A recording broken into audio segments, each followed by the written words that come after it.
اے کملی میں لپٹنے والے، رات کو قیام کیا کرو مگر تھوڑی سی رات، یعنی نصف رات یا اس سے کچھ کم قیام کرو یا کچھ زیادہ، اور قرآن کو اچھی طرح ٹھہر ٹھہر کر پڑھا کرو۔ ہم ان قریب تم پر ایک بھاری فرمان نازل کریں گے، کچھ شک نہیں کہ رات کا اٹھنا نفس کو سخت پامال کرتا ہے، اور اس وقت ذکر بھی خوب درست ہوتا ہے۔ دن کے وقت تو تمہیں اور بہت سے شغل ہوتے ہیں، تو اپنے پروردگار کے نام کا ذکر کرو اور ہر طرف سے بے تعلق ہو کر اسی کی طرف متوجہ ہو جاؤ۔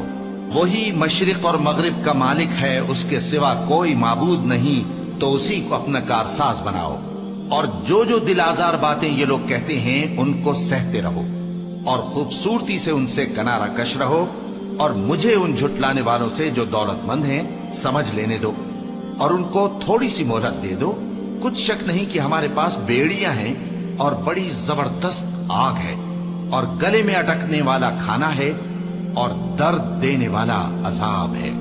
جس دن زمین اور پہاڑ کانپنے لگیں اور پہاڑ ایسے بھربھرے ہو جائیں گے جیسے ریت کے ٹیلے، اے اہل مکہ، جس طرح ہم نے فرعون کے پاس موسیٰ کو پیغمبر بنا کر بھیجا تھا، اسی طرح تمہارے پاس بھی محمد صلی اللہ علیہ وآلہ وسلم ایک رسول بھیجے ہیں جو تمہارے مقابلے میں گواہ ہوں گے۔ سو فرعون نے ہمارے پیغمبر کا کہا نہ مانا تو ہم نے اس کو بڑے دردناک انداز سے پکڑ لیا۔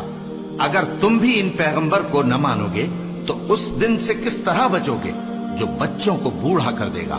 جس سے آسمان پھٹ جائے گا۔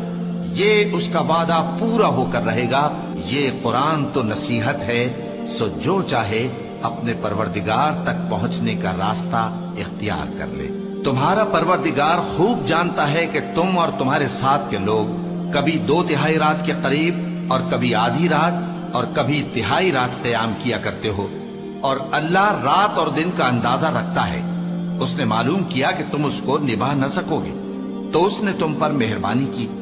پس جتنا آسانی سے ہو سکے اتنا قرآن پڑھ لیا کرو۔ اس نے جانا کہ تم میں بعض بیمار بھی ہوں گے، اور بعض اللہ کے فضل یعنی معاش کی تلاش میں ملک میں سفر کریں گے، اور بعض اللہ کی راہ میں لڑیں گے، تو جتنا آسانی سے ہو سکے اتنا قرآن پڑھ لیا کرو، اور نماز قائم کرتے رہو اور زکوٰۃ ادا کرتے رہو، اور اللہ کو نیک نیتی سے قرض دیتے رہو، اور جو عمل نیک تم اپنے لیے آگے بھیجو گے اس کو اللہ کے ہاں بہتر اور صلے میں بہت عظیم پاؤ گے، اور اللہ سے بخشش مانگتے رہو، بے شک اللہ بخشنے والا ہے، مہربان ہے۔